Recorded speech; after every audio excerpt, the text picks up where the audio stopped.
We're live. Hello. Hello. Hello. Hello, everybody. Hello, Emily. Hello, Tom. How's it going? Hi, Frasier. It's going well. We've just been speaking about how tired we all are, apart from Emily, who's nocturnal. I am Which is nocturnal. a great start to a live stream. Yeah. Basically, because I'm a vampire. That is straight away. We kind of spoiled like the big twist ending, Emily. Like right off the cuff. I'm a vampire. That was it. No, No, the twist is when I actually am behind you in your rooms, and then I just come in and drink your blood. you heard it here first, folks. Immortality on a Saturday evening. I thought that staircase looked familiar. Yeah.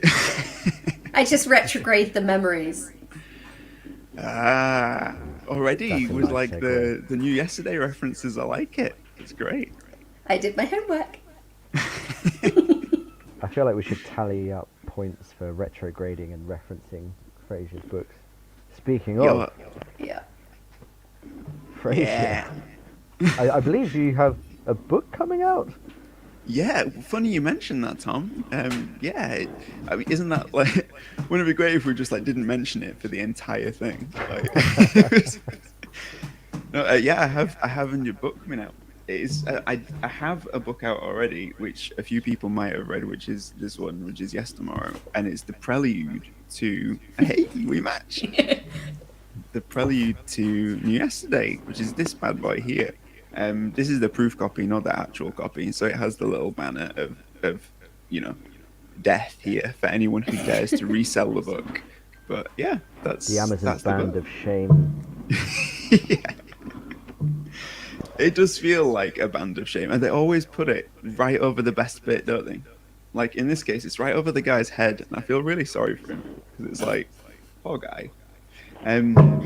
But yeah, so we're here to talk about New Yesterday, which is my debut book, like actual novel book. So Yeah, because this whole novel doesn't I mean, count. what do you call this?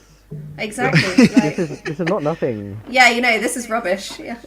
it's not nothing, but it's not like an actual novel. It's just like a baby thing, isn't it? It's just like I mean, It's look, half a new yesterday. yeah, it's like mean, a new yeah. We Yeah. shouldn't be dwelling on Yestermorrow, but I feel like we should give it its dues. It is the prelude. Solid book. It is a book. It Thanks. is solid, I can confirm. Yep. Yeah.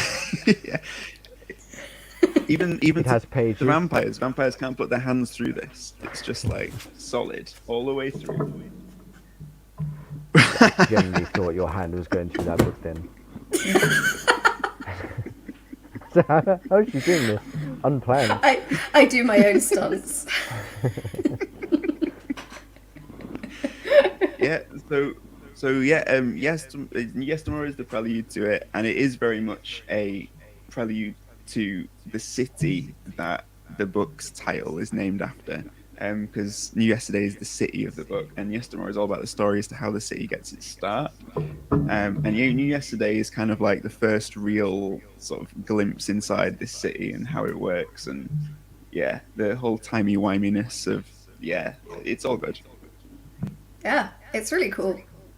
I love it. And I think that this one is really necessary because when you read New Yesterday, you're thinking, how? How did this happen? How did this come to be?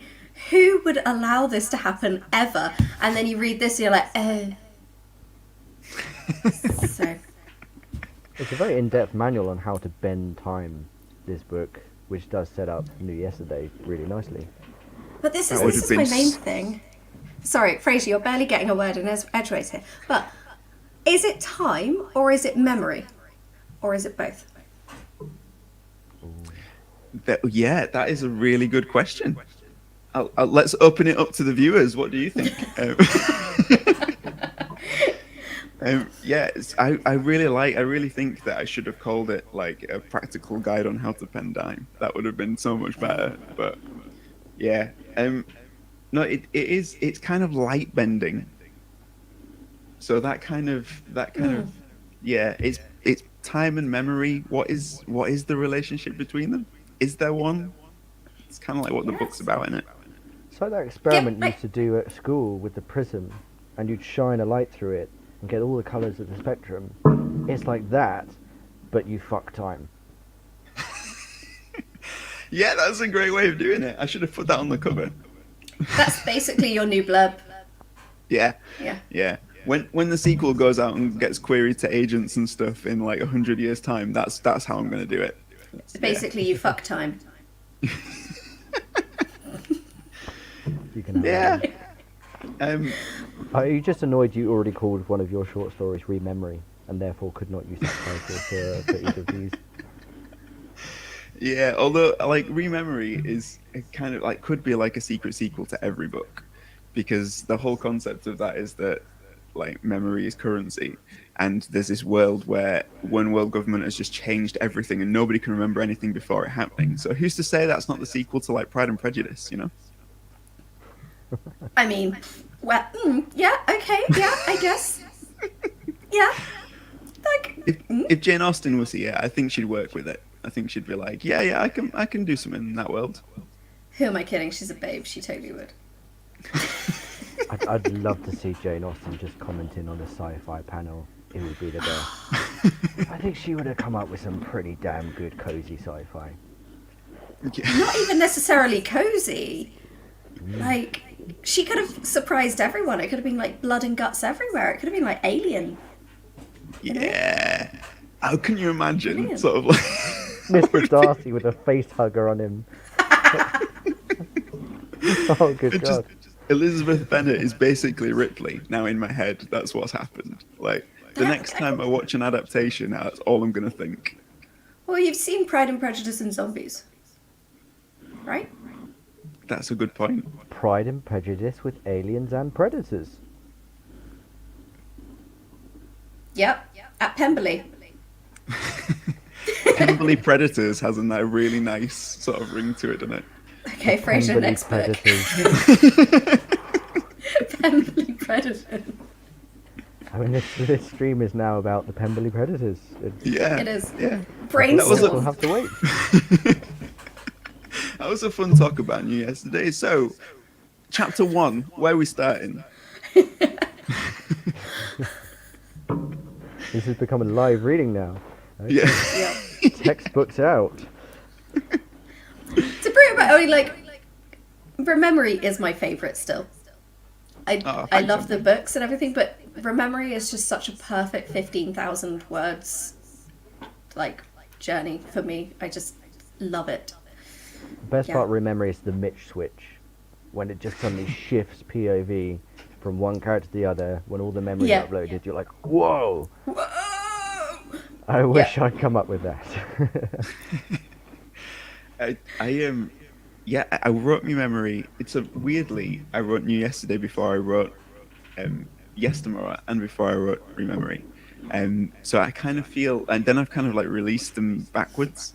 So like released Rememory like first, but that was probably the story that I spent the most amount of time thinking about before I started writing it.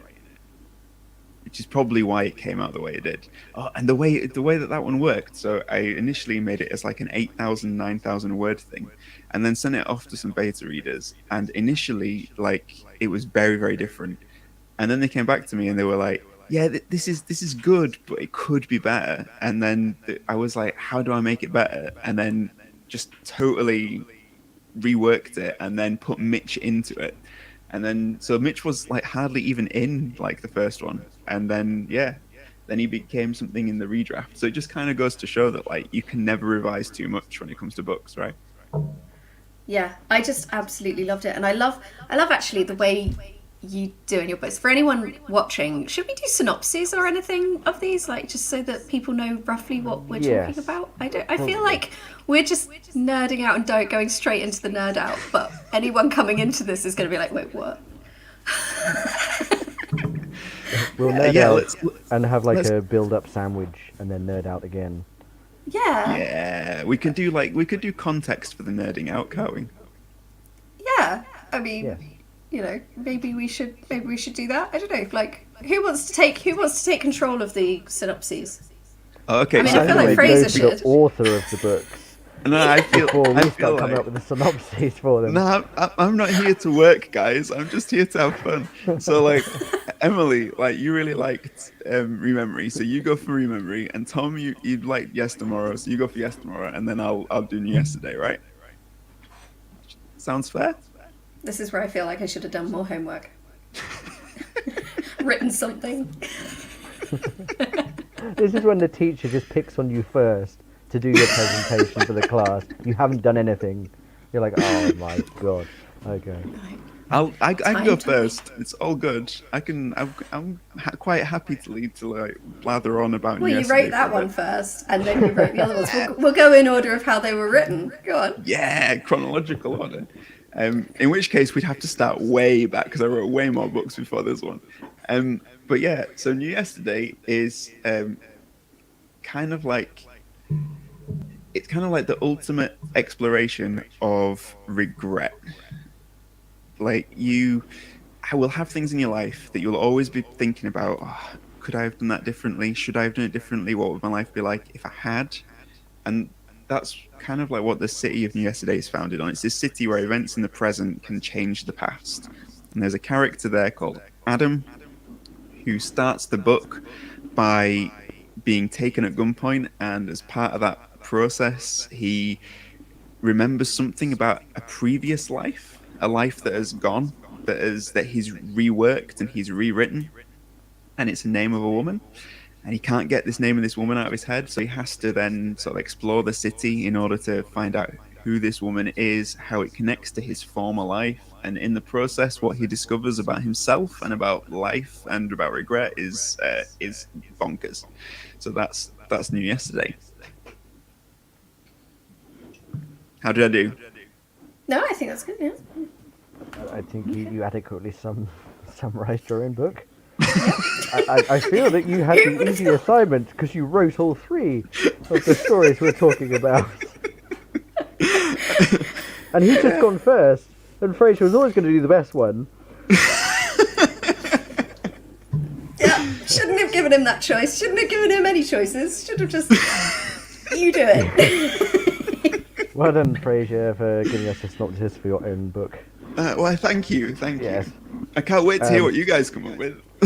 Well, my book report is on Yestermorrow by one Frasier Armitage. You may have heard of him from such books as New Yesterday, Rememory, and the Globe series, which is also worth checking out. Thanks, Tom. Very difficult to do a synopsis for the Globe because it's a huge project at this point. And I can there's try. I tell you what. multiple authors. If you smash your things, I'll do a synopsis for the Globe if you like. Okay. So, Yestermorrow. Now, the main character is a scientist. This is important. Because the scientist's daughter has been comatose for years after an accident, way back when. He is devoting his entire life's research into finding a way to go back to that moment and change what happened, so his daughter would no longer be in said coma. However, in order to fund said research, he has had to resort to some shady means of getting the cash for it, which comes back to bite him in the proverbial. And he invents this light-splitting, time-manipulating device, which then leads us nicely to the events of New Yesterday. That was really good. You know, I'm just really happy that you remember the story. I can't tell you how happy that makes me. I read it a long time ago as well. I read it last year. So it obviously struck a chord. It was a good story. No joke. Yestermorrow, it's short, despite what Emily and I said otherwise earlier. But it's really well paced, just like New Yesterday and most of your stories. Well, most? All. But no, in all seriousness, I think what really appeals to me when I read Yestermorrow and subsequently New Yesterday was just how quick the pace is. Like, it does not let up. Like, you read some of these really hard-boiled sci-fi books which take a day to read one chapter. you lose the will to live, even though it's good. But you could really smash through New Yesterday and Yestermorrow in a day, a couple of days, easily. And that's just a testament to the way it's all been structured. Yeah, and you want to as well, because it just keeps going. Yeah. And Thanks, I got in touch with you the other day, didn't I? I was like, I am really tired today and it's all your fault. Yeah, sorry about that. Poor Frasier. Like, I was pretty much live messaging you on Twitter after most chapters. Like, I don't trust Celia. It has been really, really nice actually to send it out to my author friends and author buddies, who I consider like to be really, really close to me, and the fact that they've sort of had really good feedback and they've been sending feedback as they've been reading it has been a real joy. It's like, I'm it's so really crap at that. I'm so sorry, because you're really good at it. You literally narrate your process of reading, like, and you did with all of my books. And then I'm reading your books and I'm like, I'll message Fraser about that, but it's 1 o'clock in the morning right now and I just need to go to sleep. And then the next day comes along and I'm like, well, now I'm at work. And then I don't do it. And it's like, yeah, I feel like you wouldn't appreciate a message at 1:30 in the morning when I'm knackered and I'm like literally hitting my face with my book. I'm rubbish at it though. I feel really bad. No, it's great. It's great. And when I read your books, Emily, like it was kind of, you write your books in a way where like, it's kind of like impossible not to just send feedback, because like through most chapters you're just like, it's You're just like, so what good. the hell just happened? So yeah, but your books are awesome, and I can't wait for everybody else to share that journey at some point. It's like, yeah, it's awesome. Well, hopefully, we can reunite the trio Yeah, as and when that happens. this could be at like every book release, just like us three hanging Yeah. out on YouTube. Of course, I'd have to send them to Tom, and Tom might think Summarising they're each rubbish. other's books. Well, Like, we can listen yeah. to yours now. The Dex Legacy is available. Yeah. Well, the Dex Legacy audio drama Yes. is available. The novels, There was an asterisk. not yet. Dex Legacy. Somewhere involved. The footnote. Yes. I've got to do a summary of Rememory. Yes? Thanks for reminding us, Emily. I could have got away with that, couldn't I? Yeah. Just deflect. So I'm way too honest. When did you last read Rememory? For me, I think it was... When did that come out? 2021? That was a while ago. Yeah, 2021. Yeah. That's when I would last read it. I will confess. It's been a while for me. It has been a while, yeah. So I'm going to do my best here. And yes, I think my... Right, so I'm going to say Rememory is about a character called Felix, played by John Cho. In my head, that's exactly who he was. Okay, so Felix, played by John Cho. We join him when he's on the run, and we don't know why, and neither does he, because he has traded his memories of why that might be happening, because in Rememory, memories are currency, and we see this sort of crazy world and environment where people don't really know what's going on if they've like traded certain things.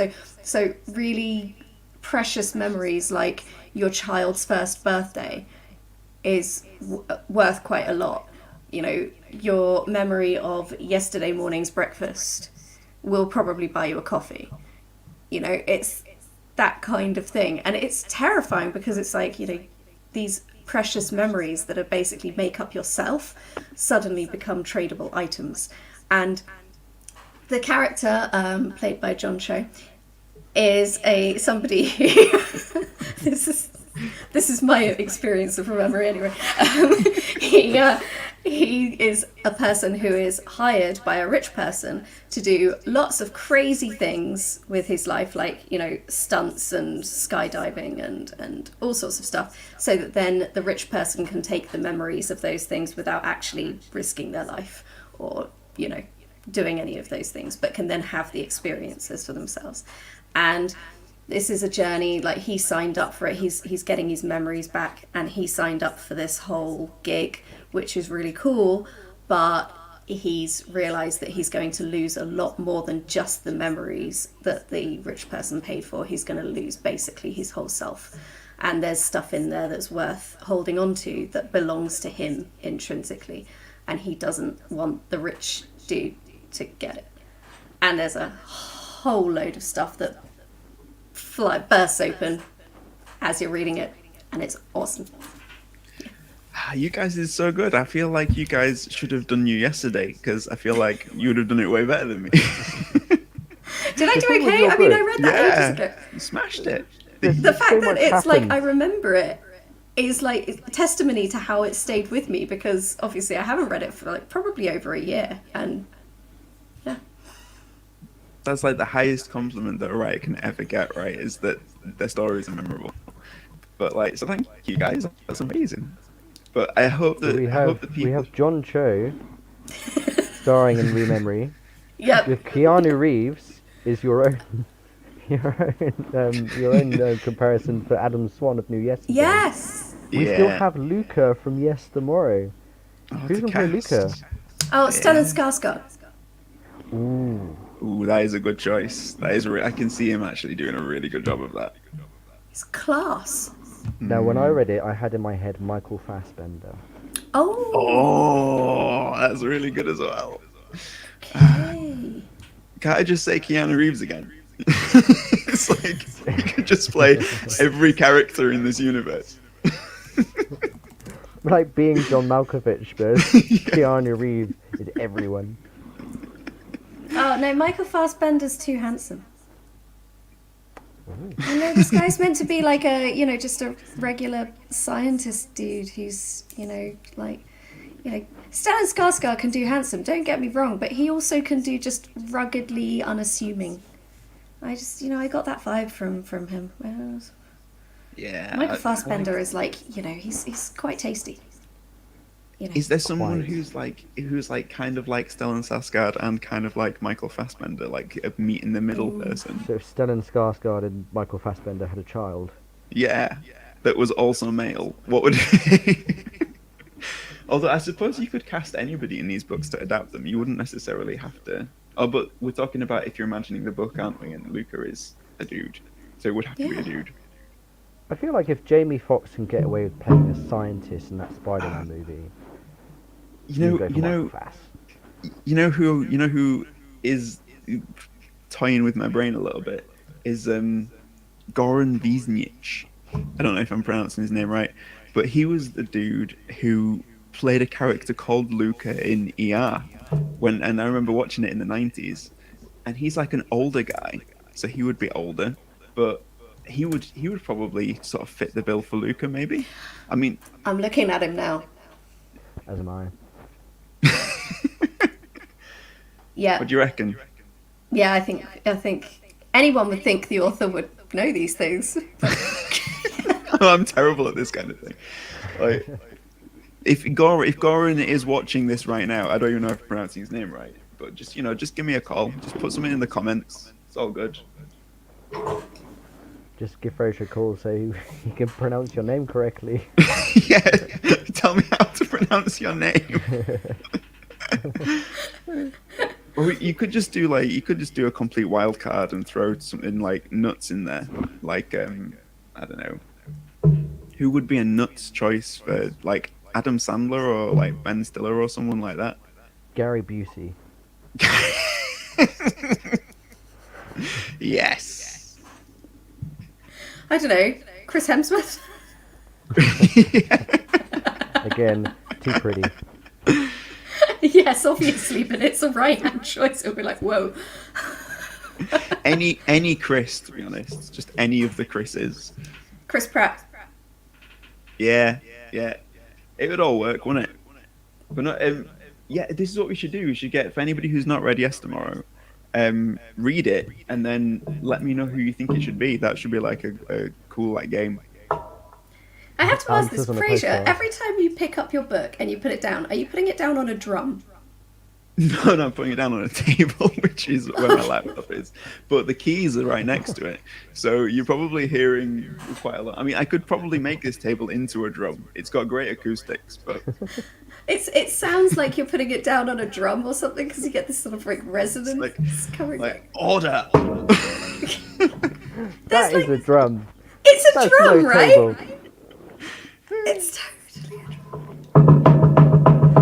That is That's a my drum. attempt at a drum roll. This is such a revealing book launch. In so many ways.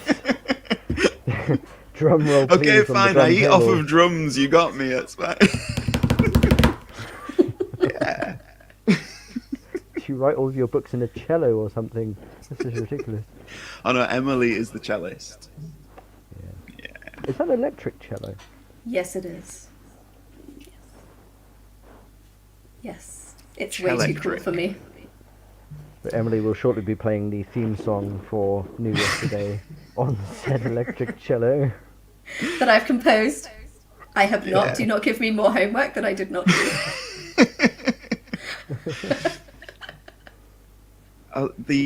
There is it was fun thinking about in this universe about all of like the different music that could exist there. So like, you know, your favorite artists having released 10 more albums by, you know, this time, and you just having all those songs in your brain already. It was, yeah, it's a universe which is like full of fun to play with. But at the same time, like the rules are quite hard to get your head around as a writer, because you have to invent so many rules for yourself that it's just not chaos. But yeah, it really was fun to play with. It did feel like playing as I was writing it. Yeah, because it's like, okay, so one of the things that really I enjoyed at the beginning, which was a great concrete example of how things work in the city, was the fact that they are signing this contract that's going to say, yes, you can build this mall, but the contract says it was built a year ago.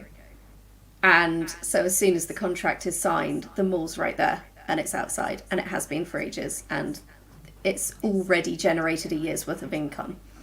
And everyone And- remembers it's been there that long as well. For that long. Yeah, everyone's got the memories of it, which is nuts. And this is why I was sort of asking, is it a book about time travel or is it a book about memories? Because technically everyone stays in the same time, but it's the memories that change, and it's retrospective changing, and nobody has memories of what it was like before. In other time travel books and movies and stuff, you remember everything on your timeline, but then you go and you do other things, but you hold all of the memories with you. Whereas in this, you do not. Like, it's terrifying. You know, at one point there's a character who visits and then ends up staying there forever, because while she's there, everything gets rewritten, and suddenly she's been there her whole life. And someone from the outside is calling, saying, "Where the hell are you?" And she's like, "I don't know who you are." Because she's suddenly, according to the city, been there her whole life and lived. It's like, ah! It's But this is it's interesting because the relationship between time and memory, because the past it's kind of a big deal for us, because we are informed by it in everything, in our present and in our future, but at the same time we can't really capture it, you can't really visit it, you can't really experience it again. You know, like even when you think back on your memories, it's not time travel. You're not going back to that moment. You are experiencing that moment again in the present in a slightly different way, in the way that you remember it. And so the relationship between time and memory and the past and the present is something that has always fascinated me. And it was just the perfect way to explore that, was to flip it around, because we're so used to causality, we're so used to cause and effect, that, you know, you actually swap it around and you say, okay, the effect determines the cause. All of a sudden it's like you get the chance to play with all of the things that make us us, and that's really what the book's about. And that's what I love about high concept sci-fi just in general. And that's probably why a lot of my books are high concept. You probably gathered from like all of the synopses that there's a crazily high concept in each of these stories. And the reason why is I think it just allows for exploration in a really weird way. If you set a concept that's nuts, it allows you to explore some of the things that we accept as normal in a different way. And in this book, it's the relationship that we have with ourselves, but it's more like our past selves. So I would say it's not really time travel or even memory travel. It's more like identity travel. Like, that is how I think of New Yesterday in my head, which is kind of weird. Identity travel. Can you return to somebody that you were? It's part of what it's about.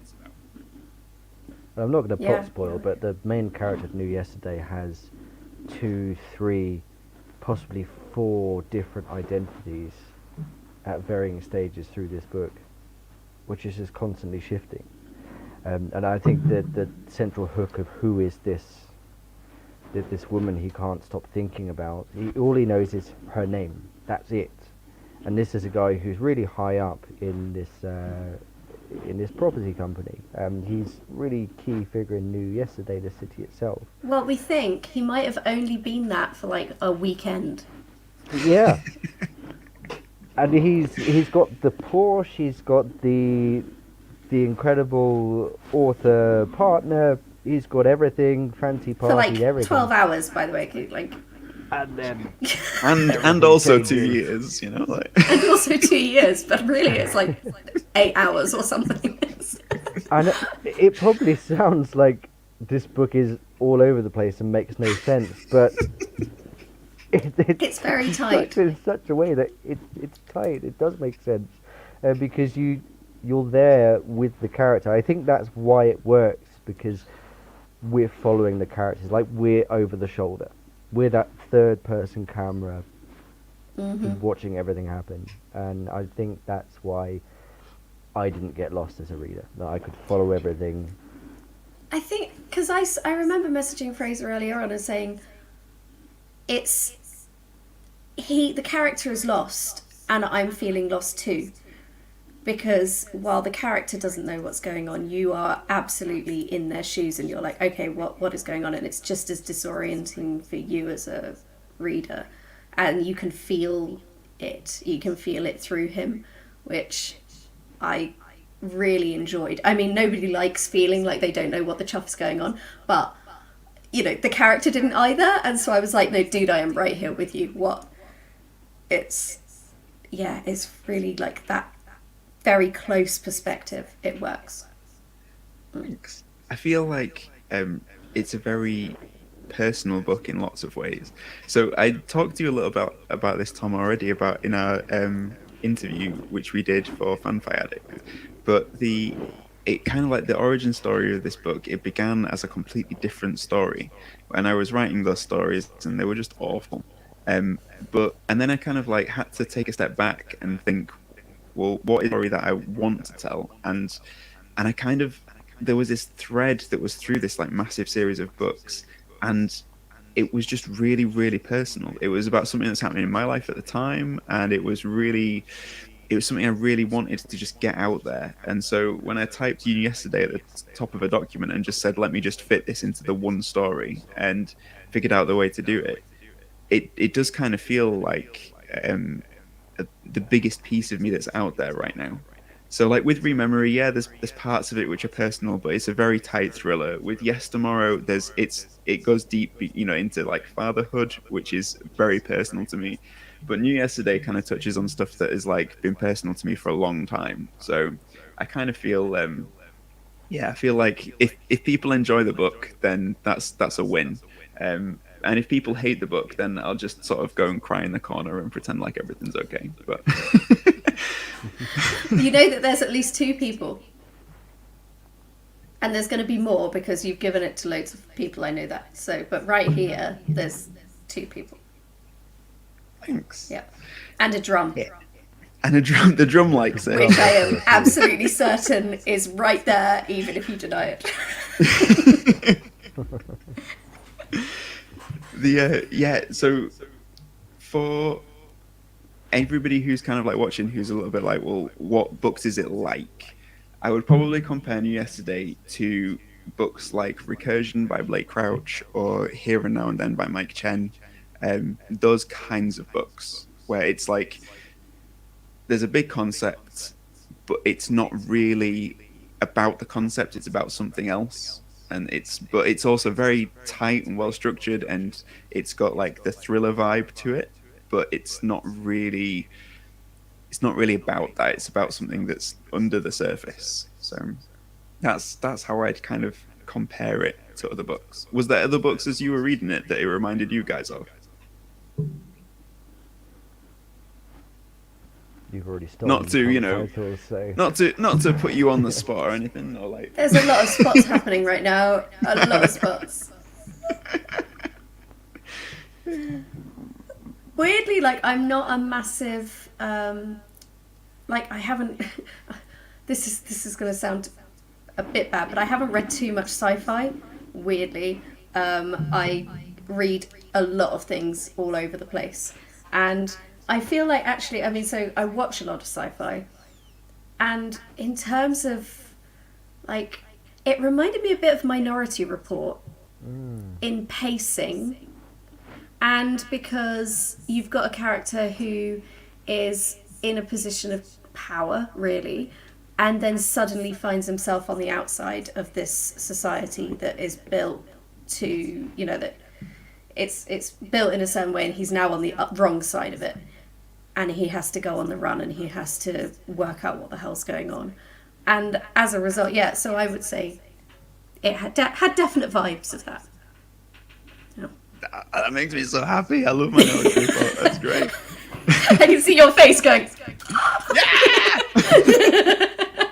That's going in the old Amazon bio, isn't it? Yeah. That's why he's asked this question. What are my top titles? Did I pass the assignment? Oh yeah, with flying colours. That's like, Okay. yeah. You're off the hook, Tom. It's all good. I was going to chip in with another one.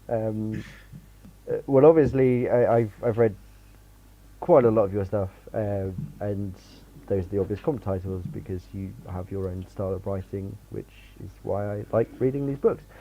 One of my favourite mangas was All You Need Is Kill, which was then turned into Live, Die, Repeat / Edge of Tomorrow, also with Tom Cruise sprinting around in the mech suit. But that's sort of a whole moment resetting, potentially over and over multiple times. I mean, it's a slightly different concept, yeah, but it did have shades of All You Need Is Kill for me, which was great. It's a brilliant manga. Ah, that's really cool as well. I really love that as well. I'm looking it up now, and yeah, Yes, it's awesome. I think it could be my kind of thing. Yeah. That's it. So yeah, if anybody's watching and you want something that's like Minority Report crossed with All You Need Is Kill, then you've got New Yesterday. Both Tom Cruise films. It's Tom Cruise. We haven't mentioned him playing Luca Adam. Oh yeah, let's get Tom in. Let's get Tom. I have a feeling he would be. No, he's too old to be Felix now. No, I think John Yeah. chose Felix, kind of like, He yeah, has smashed to it. be. Yeah, because as soon as I messaged you after reading it, and I was like, you know, okay, so Felix is yeah, John Cho, and you were like, oh my god, yes. I think that Tom Cruise would make a really good Anderson Whitman. Yes. I Yeah, really and don't then wanna pop basically, spoil. if you Yes. like, if he had loads of, well, sorry, I just brain words engage. Tom Cruise could like bankroll the whole production, right, and be, you know, major exec, and then just have this all powerful role that, and you know, step in unexpectedly, and you know, do that star quality thing. Well, the book, like, I know that Yestermorrow happens in 2022, so it's like past, but New Yesterday happens in the slight future. There's nothing to say that Tom Cruise won't become Anderson Whitman, and this isn't just all sort of like future prediction, and that's actually what's going to happen. Who knows? If there's anybody that can get away with it and make it happen, it's probably Tom Cruise. To be honest, if Tom Cruise was bankrolling my project, I might go back and edit a few things if you didn't need to. I honestly think that like he could be like, if there was ever going to be a Batman in the real world, that Tom Cruise is probably it, because he's got the money, he's got the fame to like throw people off, but then with the stunts and the I reckon Tom would Also, make a the good Batman. Scientology. Maybe Bruce Wayne would be a Scientologist. Oh Yeah, who God, knows? they probably believe he exists and was. He could afford to be one. Yeah. I mean, he can. If you think Batman flies a plane, he rides a bike. You know, Tom Cruise does all these things. Tom Cruise rides bike. Ergo, he is Batman. He runs I ride very a bike. fast everywhere. You know. I run fast if I'm being chased. Are you now telling us that you're Batman, Emily? Well, Or Tom according Cruise. to your criteria, yes. Imagine if Emily just whipped off the wig. Yeah. Hi, Frasier. It's Tom Cruise here. I don't know why Tom Cruise sounds like that. Wow, okay. No, run with I'd love it. to Run be with in your it. movie. Yeah. And then all he needs is the cowl, you see. So if you whip off again, then it's Mission Impossible. You see, it is Tom Cruise. We all could be. But yeah, no, I think Tom Cruise probably, to get back to the like initial point, Anderson Whitman, case closed, done. There we go then. Yeah. So I didn't know that this event would be turned into a casting session. But I'm quite enjoying it. I feel we will have got- a new vocation all of a sudden. Yeah. You know what? If some casting director is going to watch this and go, these three know what they're talking about, and our whole careers in life are just going to shift. It's going to be like, we'll have Hollywood calling us, saying, who do you think we should cast in this? And we'll sit here and have a chat about it. And once we've got past Tom Cruise, then we'll be able to actually come up with a decent suggestion. No, I do feel like with the kind of sci-fi that I enjoy writing and the sci-fi that I enjoy watching, it is more like speculative than it is hard science. And I feel like, as far as like speculative fiction goes, I feel like Tom's got a pretty solid sort of like back catalogue. But then I feel like other actors have got like seriously solid back catalogues on speculative fiction. So yeah, As I opposed to feel like, Tom's background, which is, it's playing. yeah, he's the just whole done a couple of good ones, hasn't he? Dabbles. Yeah. But no, like there's speculative fiction that's coming out now is just absolutely stunning, and so many writers that are writing it brilliantly. Like this year already, I've read so many amazing speculative fiction books that aren't really sci-fi, but they lean more to the spec fic kind of side. But they're just amazing. We're in such like a boom time of it. I just love it. So the fact I get to throw something into that pot is really humbling. Why do you think that is? Good question. I Yeah.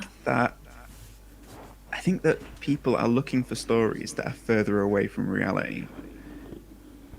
Because I think more people, we went through like the grimdark sort of phase where everything was dark.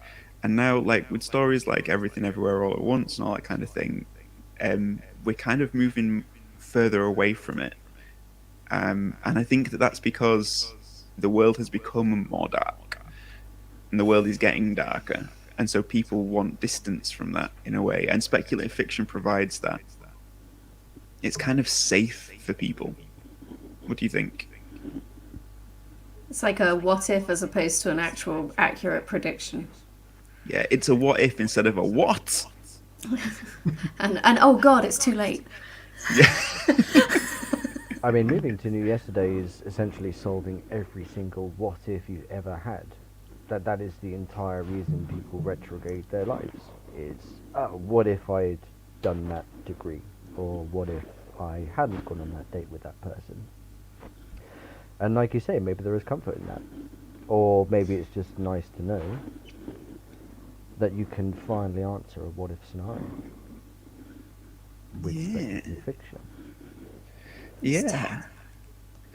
Scares the shit out of me. I mean, a classic example is Frasier. You and I both enjoyed the 10% Thief, Oh, loved which it. just came out, which is brilliant. My copy arrived. Oh, it's ace. So depressing because it's all essentially happening right now. So I think we've had our hard-hitting sci-fi fantasy books now. Maybe it's just time to move more into what-if scenarios. Hey, here's some cool technology. Wouldn't it be cool if someone broke it? This is what would happen. Because that's why it's worth reading Yestermorrow first. Because it creates the technology in New Yesterday. How am I doing? Yeah, that's amazing. It creates the technology in Yestermorrow, and even Luca, who invents this and hands it over, then says, "Don't break this. Do not misuse it. This is Oh yeah, they specifically all what say it's that. for." And then we have New Yesterday.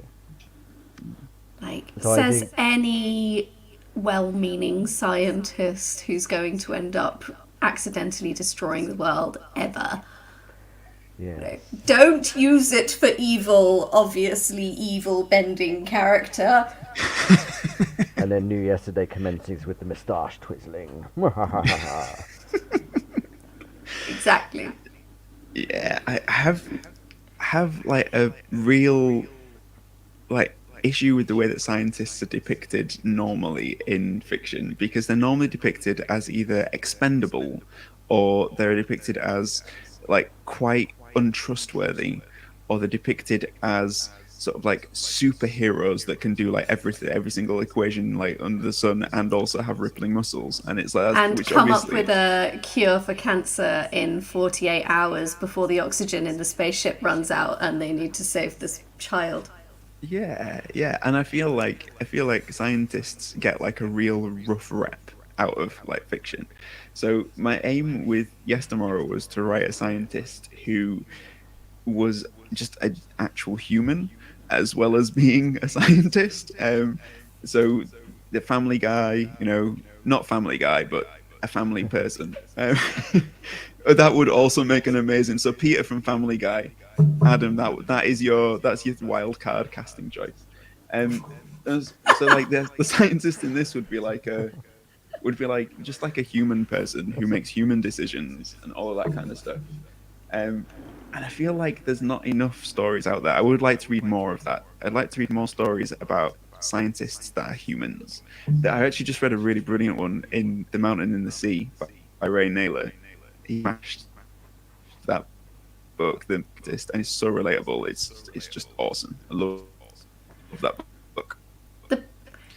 But the scientists in your world, Emily, are the opposite of human. It's like, but that really works. It's really cool. The scientists in my world are psychopathic in different ways. They're crazy geniuses, but also awful people, and they've lost sight of what humanity really is in the face of their own end goals. I think the reason people don't do like, Family Guy scientists, and I'm not talking about Peter here, I'm just talking about, like guys like Luca, like they don't do them too much, is because then they would have to really know the science, because there's no sort of like mystique involved or like caricature around this character. They are an ordinary person, and therefore the writer really has to just go into the science. And that's hard work, especially if you're thinking about something that doesn't exist but could exist. Obviously, you've then got to become a scientific inventor, and you've got to actually, try and make it plausible in some way, and you've got to at least have some rationale going on. And it's like the equivalent of writing a hacker without making it look glamorous. And hacking is not glamorous in real life. It's very boring, in fact, to watch someone hack something. It's not just going over to a computer and doing this and suddenly the Matrix is happening on the screen and it's all very exciting. And it's nothing like that. I mean, you make it realistic and you make the people just real people. And what you've got is somebody sitting at their computer.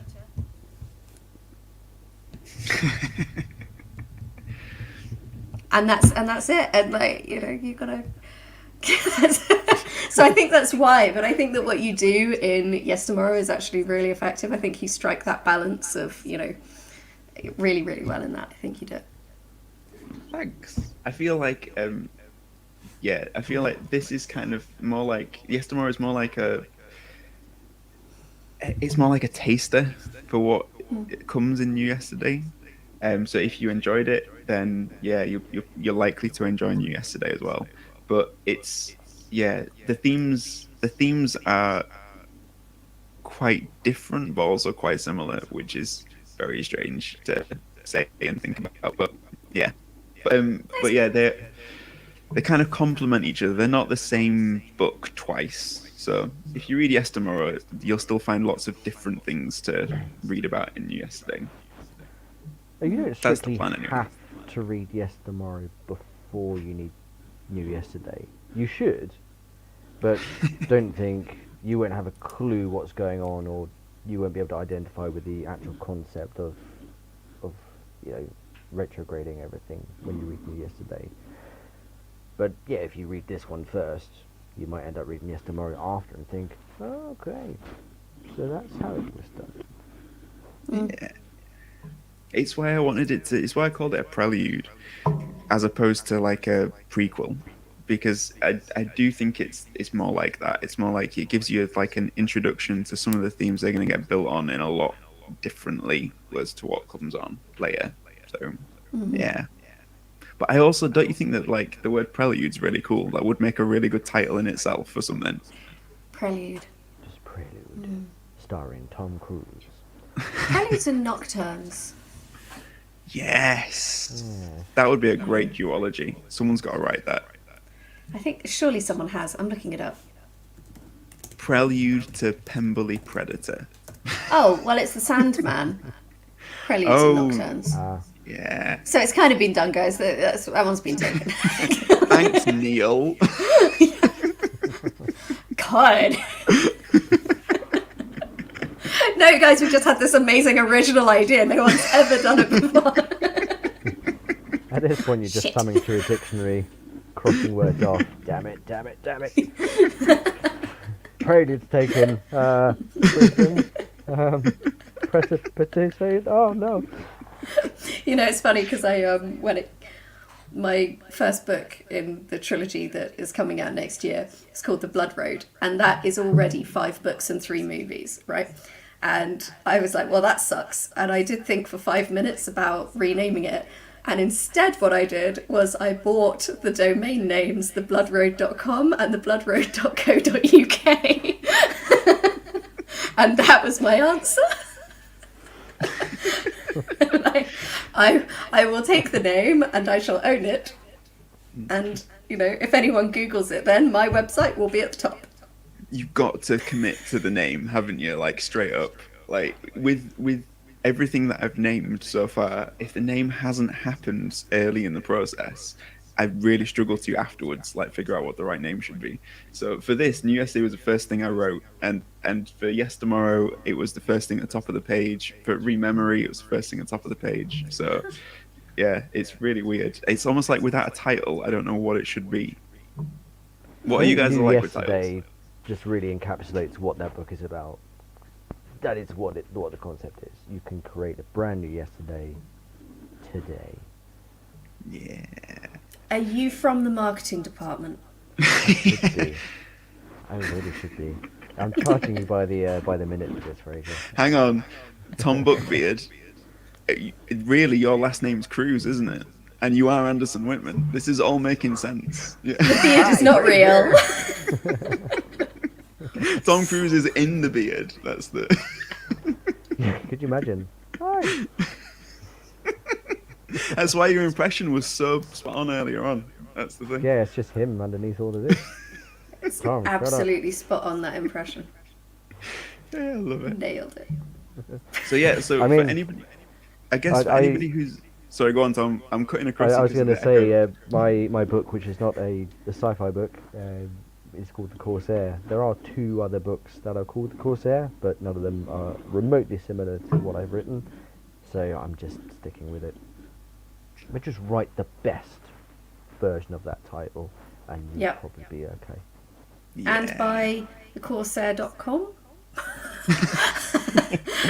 and .co.uk. See, this is the author advice you don't get on the blogs. This is the real stuff. This is because I work in marketing and I know how Google searches work. And the fact that it's been movies and books before, and I can't believe nobody's bought that yet. And I'm like, now I have the power of search. See, if I don't wonder what comes up. I haven't even done this. I wonder what comes up when you type in "new yesterday" to just Oh, like let's have a look. I wonder if it's like some kind of like And just to go perfume wild, I'm gonna do company mine. or like. Bing comes up with the Yesterday TV channel. And Sky News. I've got BBC, Sky, The Independent, Instagram, @NewYesterday, Ooh, that's not me. _yesterday. Somebody's Emily's you good, Frasier. Yeah, somebody's retrograded me like already. They've been listening to this and they've thought I've got to go and get it. And New they've got it Yesterday last is week. also a artist on Spotify. Cool. Oh, Oh, they should. that's what their Instagram is. What as well? They're an artist. Yeah, they're a They band. should artist as in so music artist. They should do the music Yeah. for the thing. Yeah, get in We should. touch. Wow, we should have done that. We should have like gotten in touch with them and then they could have played the theme song for this. That would have been great. Does it have a theme song? It could. Who knows? It Like, could be. Well, we've just ascertained who's playing the characters. Now we need to know what the theme song is. yeah, we've got the soundtrack. We've got the characters. It's basically shaping together. Let's face it. This is Yes. just a movie brainstorming session. Yeah, we will start a full scene breakdown Yeah. in approximately 5 minutes. I even did so before this happened. I have storyboarded out the first chapter and sent it to my email subscribers. So we even have storyboards for like the first part of the thing. So it wouldn't take too much more to actually convert it into a movie. I'm just You throwing say it out that. there. No, but it does. Somebody gave me a really nice feedback to say that it felt like they were reading a movie. So, and that was really nice. I always think it's nice when people say stuff like that. That's awful that I'm like plugging the book. I feel like I'm plugging it now. That's It's yeah. the launch. Isn't That's this what the you're meant point? to be doing. Oh, okay. Hang on. Yeah, this is it. That's the one I've got. The other one I have on my iPad, but it's not as exciting to show up the iPad. If there's anybody else who has questions who's watching this, if there is anybody watching it at the minute, then just feel free to type away because, like, if you got it, like, I imagine that there's probably more to talk about, but we more to explore. But if people like want We've to had know a couple of things nice about comments already. it, oh, that's nice. Raf says, "Hello, Frasier. Loved your interview with Divya. She of the 10% Thief fame. Best wishes on your book." Thanks, And Raf. Palace TV says, "Hey, Frasier. Said I'd stop by. Best of luck with your book, mate." And grinning emoji. Thank you. Thanks So for stopping people- by. And there are some people watching at the moment, so hello, people. Hello, people. Hello, everybody. We are meant to be talking about Frasier's book, but we seem to be dwelling on Tom Cruise an awful lot. And the drum, the invisible drum that The invisible Frasier drum. brought to the interview and is like, denying the existence of. Gaslighting us. Saying Yeah, there's no everybody who's watching, Frasier, tap that table. Okay, hang on. I'm lifting the book. I'm dropping the book. There you go. Everybody, Is it a drum or not? comment now. Alright, Drum. game. It is a drum, right? The big reveal will be at the end. Yeah, I'll show you what it is. And you'll show it, and you'll be like, "Look, it's a table," and it's going to be a drum, Yeah, like a full. and we're drum going to be like, Frasier. Doesn't everybody like work at these drum like desks? It's like, Imagine the sound when he's typing away writing the story. It probably sounds like a steel band. It's like the Mos Eisley Cantina.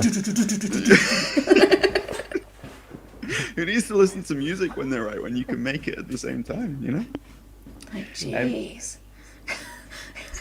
Wake up in the middle of the night to do some writing. Can you imagine? An idea you had at like 2 a.m. It's like, boom, boom, boom, boom, boom. You just be, yeah. Wake the neighbours. Pettis TV has added, if that's not a drum, then I'll be amazed. The people have spoken, Frasier. No, I will show you what it is at the end. For all those who stick to the end, you'll find out, drum or not. Not only are you getting some high conceptual sci-fi, you will also find out whether it is or not a drum.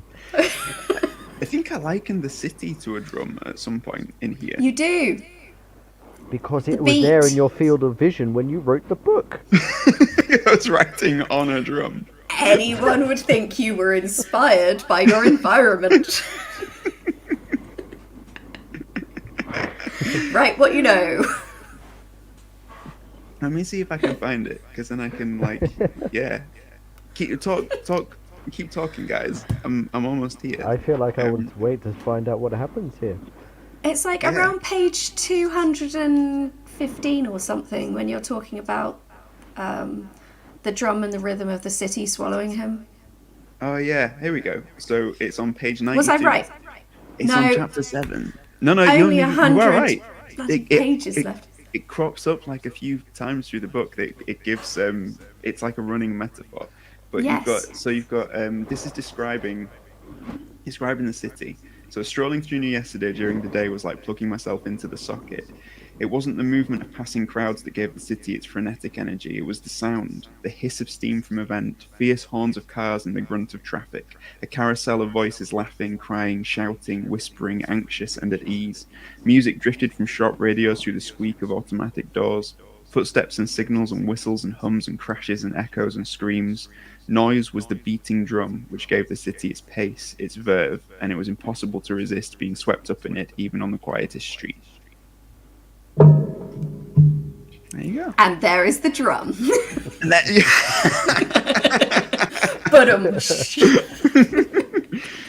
yeah, so that's like, that's my little read. That's my author reading section done, right? I don't have to do any more reading. You're calling that a reading? Yeah, let's call it a reading. You sure? What, you think I should read more? Well, I think you got off pretty light. I mean, I had to do a whole synopsis on the front hoof. I haven't read that book for over a year and I had to do that. You've read like a short paragraph and you're done. Should I do like the come up first with your chapter? comp titles for you as well. Okay, if I shall I do the first chapter? I'll do the first chapter because it's only a quick one, right? It's only like a few pages. Yeah, does that sound good, guys? I think so. I do enjoy story time. Okay. So you got to imagine that this is Tom Cruise saying this thing. I love how the bottle has been uncorked for this. Emily's not mucking around here. Get your drinks ready. Yeah. This is No open. toasting. We're not toasting. I was bringing showing out off the the. You should tell the toast story before the reading because Explain No, why no, we're not no, allowed toast to, now, I at imagine. least. No, there's no toast. There's no toast. Everything that I've ever been at where a toast has happened is gone up in flames and gone terribly wrong. So like at my wedding we didn't do toast. It's just a bad idea. So 100% like this is going to be available on Amazon on Tuesday. And if we do a toast to the book, Amazon will die by Tuesday. I'm 100% convinced. So Don't do that. I rely on Amazon way too much. exactly. Without them, I might have to actually leave my house. Imagine all those other authors who've got like book releases on the 4th of April, and I would be doing a disservice to all of them, wouldn't I? So, and I actually know of a few. There are a few there's a few of my Twitter friends who are releasing books on the 4th of April. So go check those guys out as well. I think there's like I tweeted about it. I will tweet about it later if I haven't already. Right. Anyway, New Yesterday. So this is Tom Cruise. There's no cure for regret until now. How would you like to erase those troublesome past mistakes? Have you ever wondered what your life would look like if you'd done things different? Well, what are you waiting for? Pop on down to your local Anderson Whitman and see what's available in New Yesterday. That's right. If you're sick of the same old routine, now's the time to escape it. Explore limitless possibilities in the world's only city where time is as flexible as you want. With a wide range of lifestyle packages to choose from, changing your history has never been easier. So stop living in the past. Make the past live for you. Wave goodbye to if only. Don't delay. Start your new life today.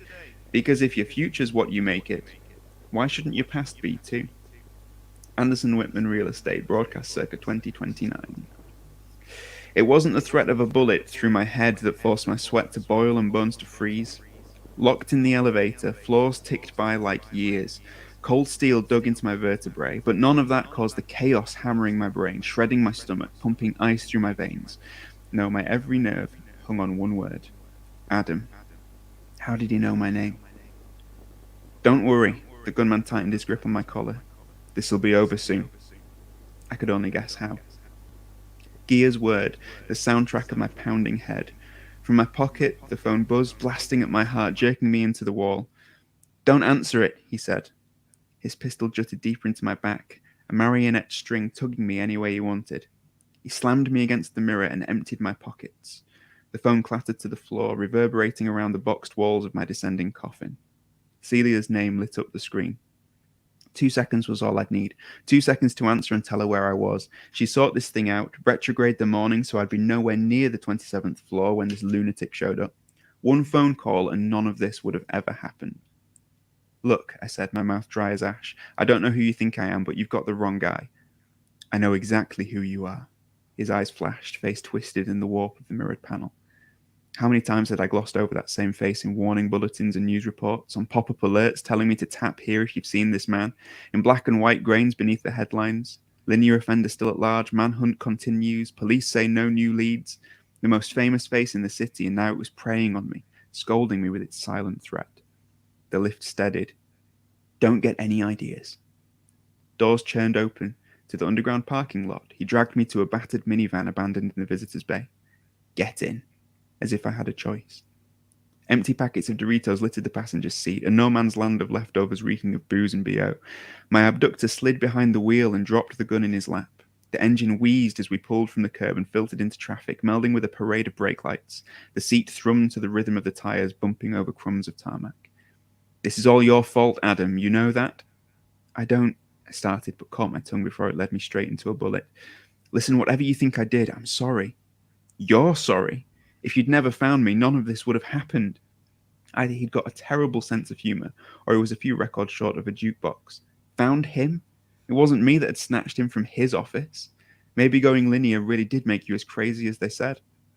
Outside the window, high-rises crammed us into narrow lanes, silver blurs pressing us in, steam hissed out of vents to mingle with exhaust fumes. The street was a pressure cooker, boiling us in concrete. My skin prickled. Where was he taking me? Are you, I stuttered, spit it out.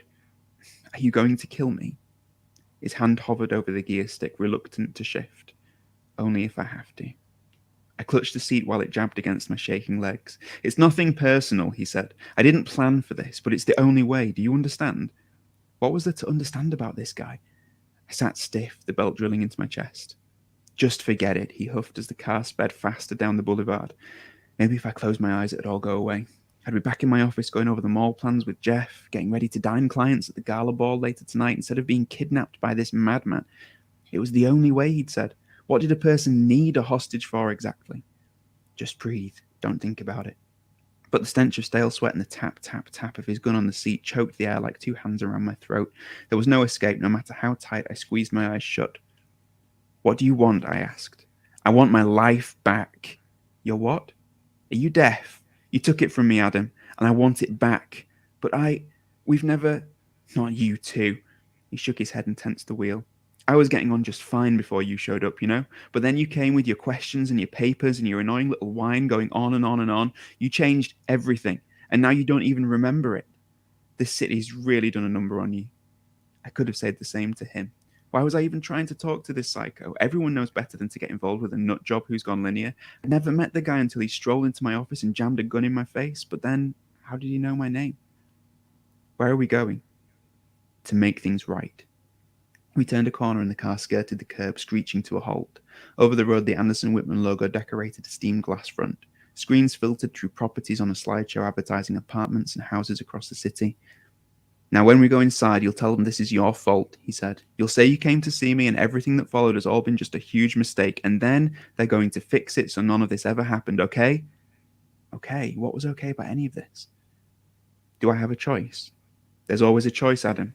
A right one, he grabbed the gun, and a wrong one. Its harsh metal split the space between us like lightning. You've got your gun. Why do you need me? The circle of its barrel was a vortex, a black hole that swallowed my vision. Just do your part, and nobody gets hurt, he said. Gets hurt? I shook my head. This is crazy. I can't. This isn't going to work. Of course it is, he said. They'll listen to you. What if they don't? They will. They have to. What was he trying to do? Force Anderson Whitman to retrograde his past by feeding me the history he wanted? Blackmail them into changing his life by taking me hostage? Now, what are you going to tell them, Adam? That this is my fault. Good. And they need to fix it. Now just calm down. Everything will be okay as long as you stick to the script. You ready? Ready for what? Ready to lie for him so he could get a new past, or ready to have my head blown off? I nodded. He stuffed the gun inside his belt and tucked it beneath his trousers. Come on. Let's get this over with.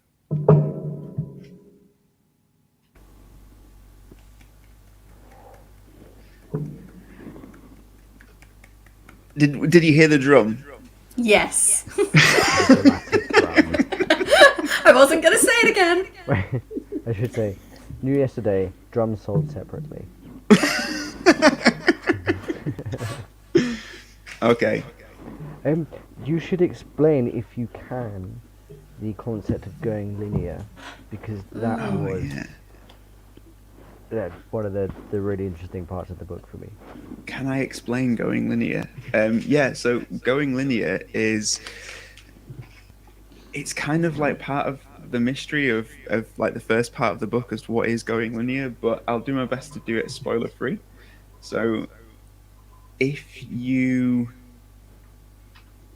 remember something about a former life that is no longer supposed to be there, then you threaten the stability of the city because your memories don't match with the rest of it. And so you may be pining for something that you can't get, or you may be a threat to, the memories of others and the realities of others. And so you are kind of become a criminal by having these memories. And they say it's going linear. So this guy who has taken Adam and who's gone linear is remembering something that nobody else in the city remembers, and to all intents and purposes it hasn't happened, but he remembers it happening. And so he's acting almost like as a terrorist, trying to get things back to what his normal is, but the city's moved beyond his normal.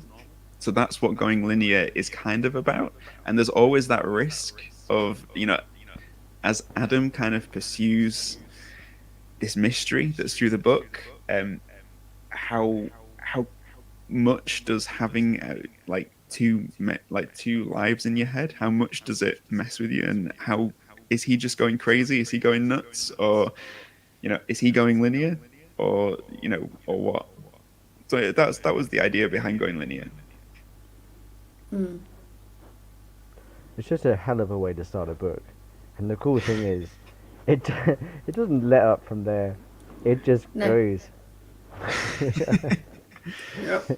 I was writing this initially as like a sci-fi with thriller vibes, and it was when my critique partner, who helped me with this loads, just said to me, like, you're not writing a sci-fi book, you're writing a thriller with sci-fi vibes. That's when it all started clicking together as to how it should be. So it is kind of like, I guess, quite like Recursion and books like that, in that the blend between thriller and sci-fi is really, like, they've melded together and really meshed together. So if you like those kinds of books, you'll probably enjoy this. But if you like your sci-fi to be very, like, contemplative and slow paced and everything like that, and there to be none of that aspect to it, then you're probably going to get like a few pages into this and think like, oh, there's too much action, let's put it down and never go back. Or you're going to need a holiday at the end of it. A very stiff drink. Yeah. So that's the book.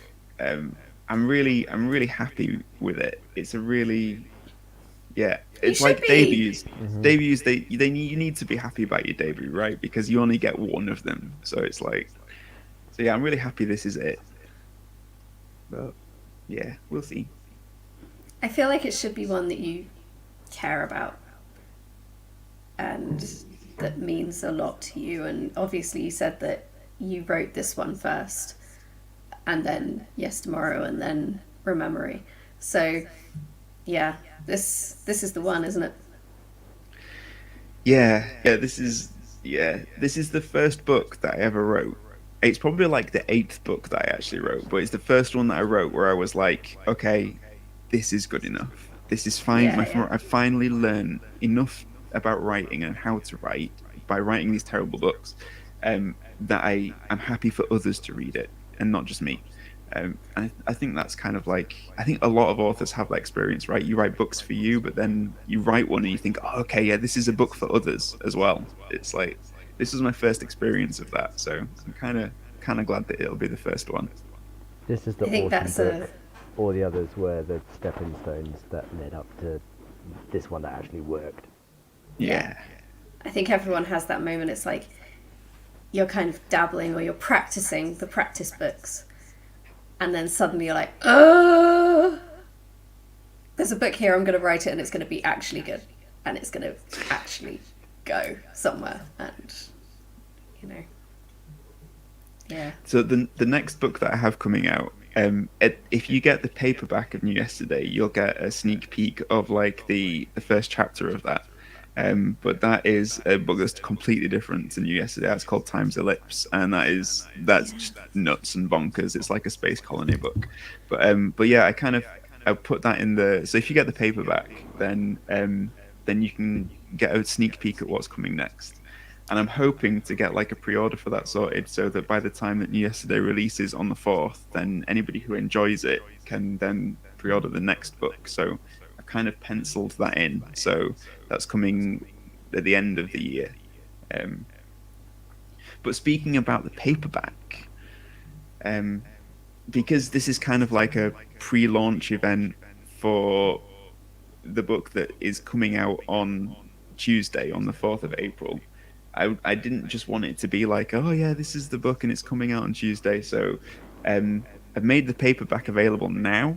So this is actually like an actual launch. So I don't have my official paperback copies through yet. They're in the post still, but so I don't know. But this was the proof, and that's how it should look. but if you want to read the book now, yeah, without you can see his actual head on the real book. But yeah, if you enjoy it and you want to read it, then you can order it now from Amazon, and yeah, you can get your copy, and yeah, tell me what you think. It's true. It's here. I love that you checked. Well, I just, wanted to check the bugs in the system, like, if I was like, Fraser, actually, something's gone wrong. Okay. You just replicated I knew we should have toasted! It's like... It was this one time. Yeah, no, it's kind of cool to say, like, my book is out there, guys. So as a paperback, you can get it. For everybody else, if you want it as an ebook, or if you pre-ordered it as an ebook, then it'll arrive on Tuesday. But for everyone else, you can get it now if you want it as a paperback. Congratulations! It's a really good book. You should read it. Yeah. Well, not you, Fraser. You wrote it. You've already read it. Yeah. Yes. I should. You should be. I thought that was like good advice. Like, I really should read it. Like, it's. Yeah, Fraser, you should read this book. Should get around to it. Read your goddamn book, Fraser. Tom, no. No, I do feel like if Tom Cruise were to star as Adam Swan in Yesterday, I would need to put like more stunts in it. There aren't enough stunts, I feel. There are some good stunts that I cannot talk about because of spoilers, but I can think of some very good stunts. And also, Tom Cruise is getting on now. You know, It could be a winding few down good ones. slightly Give the with guy a this, break. but only slightly. Yeah. There are multiple Also, I was- scenes where there are stunts. I was just thinking, if you were living in New Yesterday, you could write a book and then you could not remember writing the book and read it fresh. That's very true. Yeah. Here's a good question. If you lived in New Yesterday, Frasier, what would you retrograde? That's a good question. I kind of like my life the way that it has turned out, so it would be really tricky. Do you know what? I would retrograde this so that it was a movie with Keanu Reeves. I thought you That's were going what to say I I'd would retrograde the drum then. And I would change it so that I wasn't writing on percussion. Because that would have changed everything. Yeah, I'd have written it on a cello. No, hang on, I'm going to put this down as softly as possible to just really fool you, fox you. There you go. It's down. So. Now, this could just be proof that everything could be a drum. No, my thing that I would retrograde. Into your Yeah, study. I've done it through the interview. That's what's happened. I feel like the kind of changes that I would make are probably all superficial changes and not meaningful changes, because I think that the meaningful things that make us us are beyond the limits of our past. So I feel like it would be pointless trying to change them. Just enjoy and embrace what your past has led you to, and then just all of the extras. So I'd probably retrograde like if Wes Anderson had directed a spaghetti western, or like, if just like one of those really very weird minor changes about life. Or like, it's like there's a detective show in New Yesterday, and which is Detective Yes. Killjoy and Sergeant Albright. And I had these guys in my head for so long that actually I would really quite like to watch like Killjoy as like, Detective Killjoy program. That would be quite cool. What would you guys retrograde? And you're not allowed to say editing, because we learn from editing. You can't say like, right, Oh, okay. no. I also quite like editing. I'm a weird one.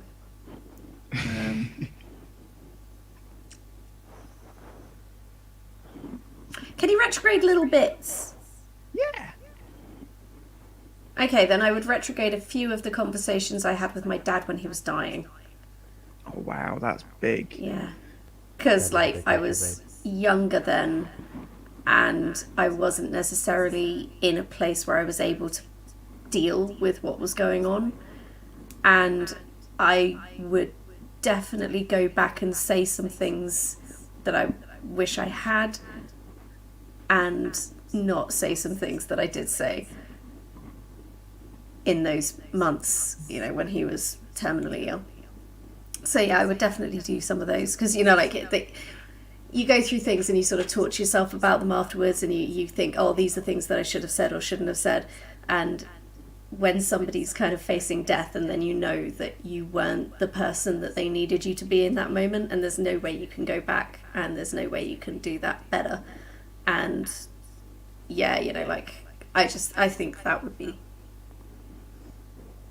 my retrograde. It would probably go terribly, and I'd probably end up making a mess of things in a completely different way. And but hey, at least I'd have a go.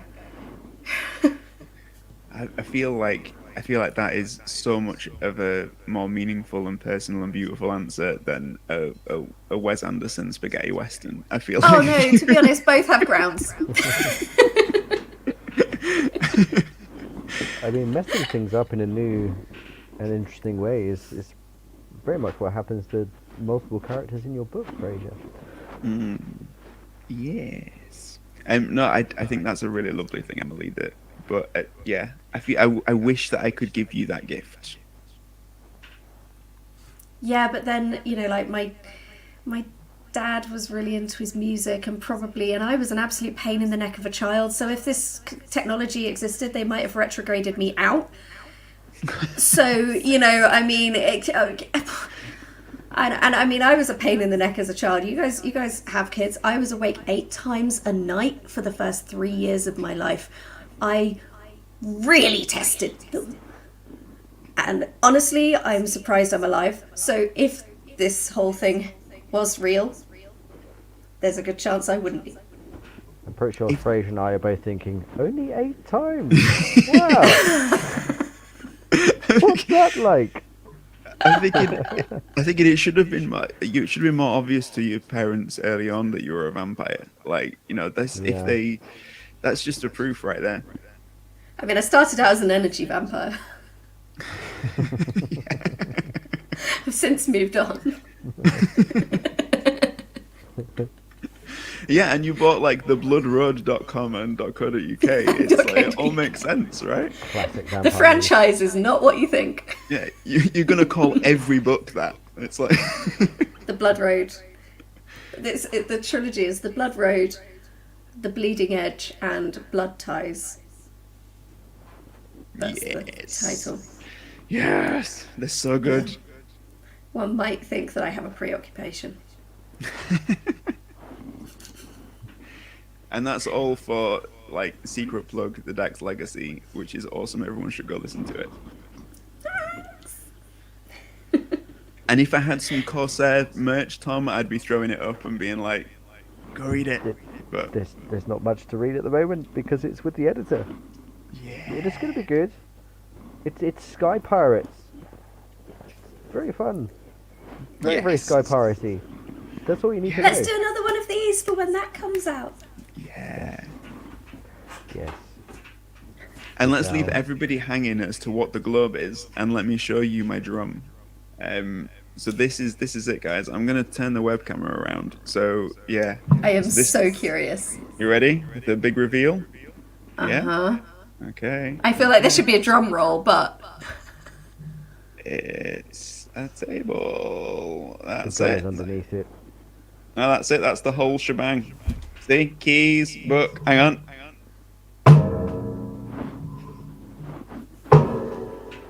What And is I'll put it making down. that I'll noise? just put it down. See? oh, it still sounds like a drum, Frasier. Anything can be a drum. This is the... No, not like that. It's the reverberations. When Ow. you listen back to this, you're going to be like,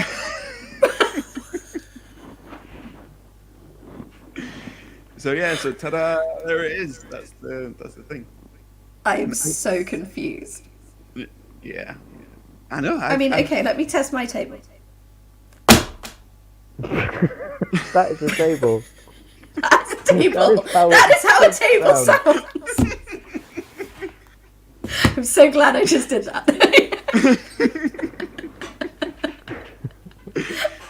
Yeah, it probably has got something to do with maybe this is like a magic drum table that we just. Well, I mean, I play when we're having sort of our meals on this because this is the table we eat on that's been repurposed for the interview. So I feel for your neighbours. so, Must be the so most musical meal ever. Acoustically attuned table. but I get me and We my eat with tuning forks. yeah, we do. Yeah, no, so we I play like little tune like drum like beats on it, and then I'm teaching like my son. He plays ever since he was little. He's done the same. He like pats on the table to like in time and stuff. So I feel like maybe it's become a drum Through force of will. through force. Yeah, Well, there's a it's story. decided to change its The purpose. table that became a drum. Yeah, that could be Tom, such I'm a really great- enjoying how you're reacting to this idea. Well, that's a story. Yeah, that would be a great kids book on it. The Beautiful table film that as well. became a drum. Yeah, Pixar. Who Voiced plays the by voice Tom of the? Cruise? Yeah. Of course. I really wish I was a drum. Oh man. You know, I will get Stellan Skarsgård cast in one of your things. At some point, I would just always Stellan Skarsgård, man. You're out there. Yeah, speak to Emily. He would actually be quite good in some of your work, Emily. Oh, he would be excellent in Yeah. some of my work. Actually, I had him in mind for for Devik maybe. Ooh, yeah, I like it. I like I it. think he'd be. Tom, you're sort of nodding like you know. I just any think the of range this, of this but, man playing Devik in the Dex Legacy and drum table in the fourth And drum Alan table. Frasier Armitage adaptation. His Oscar-winning performance as drum table. He's got the range, you know. He can He do it. does. If You might- anyone can be drum table, it's Stellan Skarsgård. Can you imagine sort of sat down and auditioning for it, and someone going like, "Well, I can see how you'd make a good table, but I'm just not feeling the drum."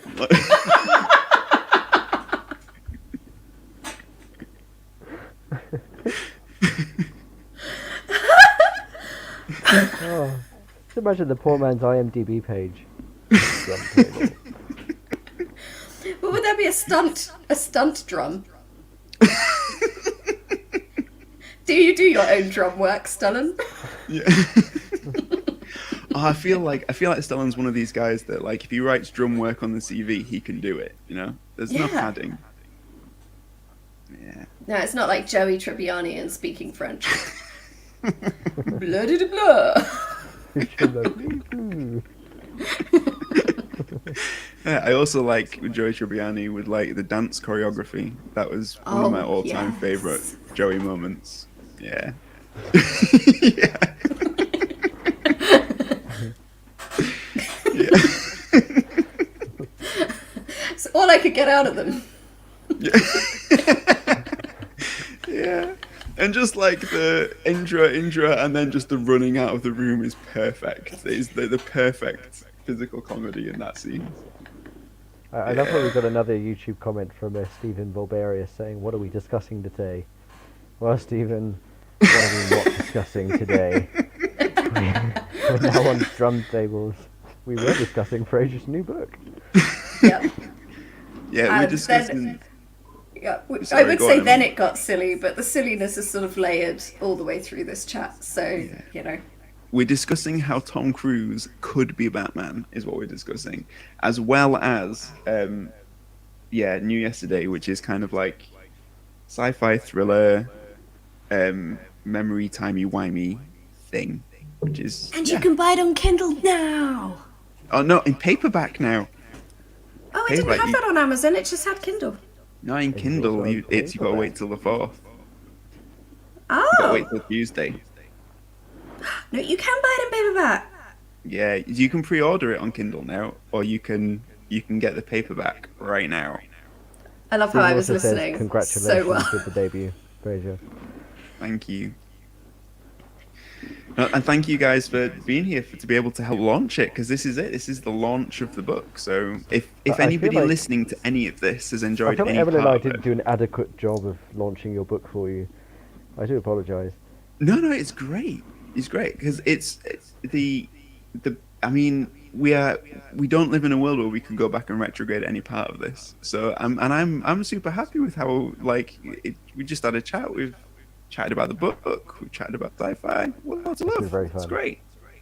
It has been very Yeah. fun. Yeah. And hopefully, if feel like- anybody tunes in, then they'll have an idea as to what to expect from the book. And if you like the sound of it, it's like what is it? Minority Report crossed with All You Need Live, Is Die, Kill. Repeat. What was the name of the manga? All You Need Is Kill. Die, That's Repeat, it. Edge of Tomorrow, etc., Yeah. etc., etc. Yeah. Yeah. I feel like we squeed adequately over this book, to be fair. Oh yeah. I mean, There was adequate done, speed. and also the added books. Yeah. You know, like I feel like we've done an adequate plug. Actually, you know, everybody needs to read not only New Yesterday, but Yestermorrow and Rememory. Story of My Heart, John Cho, starring John Cho. The sequel to Pride and Prejudice. The sequel to- And the Globe. Yeah. and the Globe. You said you would do a summary of the Globe. Oh, okay. So the Globe. So very, very quickly on the Globe. So the Globe is it's a shared world project which an amazing guy called Matthew Cross put together. So the very first thing that made me feel like a legitimate writer is that I won his writing contest, which was like a Twitter thing, and like finish the ending type contest. And yeah, it just made me feel like really legit, because I was like, oh, okay, I'm a writer now. I've written something and it won something. So I've been in touch with him for quite a long time since that. And he got a few of his winners of his contest together and said, do you want to do like a project together? And we were like, yeah. So he set the rules for like these 5 cities on the globe. And it's kind of like Shakespeare-esque, but it's about this, like, these people who have fled. They're kind of like refugees from the polity, from this very politically controlled area of space. And they've gone out and set out to find a new world for themselves where they can just live in peace. And so the first act of these globe stories is the polity like arriving on this globe with all of these different cities, and each story is a perspective in each of the cities. And then what we kind of did is that we enjoyed writing Act 1 so much. There's 5 stories in Act 1 plus like one that brings it all together, that we decided to just keep going with it. And then we were inviting other writers into this shared world. So we've kind of built the world of the globe, and there's loads of short stories that we've written for it as it's progressing and telling this like story of what happens next. And we're going to be continuing to invite new writers in. So over this next few stories that we've got lined up, there'll be new names and faces to it. You may see stories from, people called Tom in it that may be involved. So yeah, it's a very cool project. But we at the minute we're just kind of gathering like all of these next rounds of stories before they go online, and they're all free to read on Matthew's website. So there's loads of stories. They range from like neon kraken monsters to like very deeply political like assassin stories, and there's a whole range across the globe. So that's it. So all free short sci-fi stuff. Excellent. Neon Krakens. Yeah. Neon Kraken story is cool. Yeah. That was the first Frasier story I ever read. Neon Kraken. And there hasn't been a Neon Kraken since. I know. It's called The Beast Below. Don't worry, Tom. There'll be more coming. But is it actually about a neon kraken, or is it a table drum? That's how you get Neon people. Kraken. It was the table drum's origin story. It was this neon kraken that then shifted into becoming a table, and then wasn't content and wanted to be a drum. It got retrograded. Stellan Skarsgård. And then was made busted. He would make a great kraken as well, wouldn't he, Stellan Skarsgård? He could do it. He could do it. He could do anything. If anyone could do it. Anyone could do it.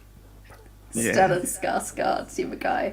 I feel like I would want to see. I know that we've talked. I keep coming back to Keanu Reeves, but I would feel like I want to see his kraken. Like he would make a good one, right? He would do a great kraken. It'd be like Kraken Wick. That would be great, wouldn't it?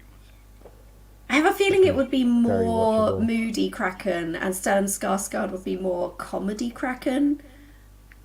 Maybe. Yeah, maybe. Yeah, I can kind of feel the moody Krakenness. I can feel that. Yeah, moody Kraken. Yeah. There's a whole spectrum of Kraken. I have no idea. Why has nobody written the book about Krakens? Like, yeah, what's the deal with the Kraken? No, don't write about the Kraken. Write about Kraken casting. Yes. The book is called Casting the Kraken. Yes. Oh, that would be great. It's not actually about the Kraken at all. So we got Pemberley Predators and Casting the Kraken. Those are our 2 books, and the Table Drum children's book. Yes. That's pretty good. Not too bad for like one evening, 3 solid. Somehow we've managed to talk about your book for about 5 minutes amongst all of that as well. Excellent.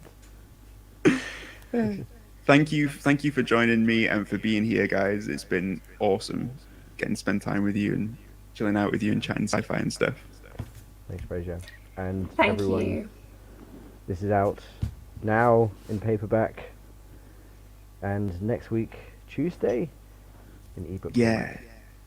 New yesterday, and you can get it without the band. Oh, what I should probably do, we should have been doing this all along, is okay, so comment in the video if anybody is watching this, if anybody's still around or has watched it or goes on to watch it until the 4th of April, until midnight on the 4th of April, which is launch day officially. Put in your comments what you would retrograde, and then the best one, I'll send a copy through Amazon. I'll reach out to you and I'll send a copy through to you. And then that way, if you pick the best retrograde, you will get to experience what retrograding is all about yourself. And you've got to top mine. Yeah. Can't be anything that's been mentioned already. No. If actually, new answer, Tom, I would retrograde that to the beginning of the video.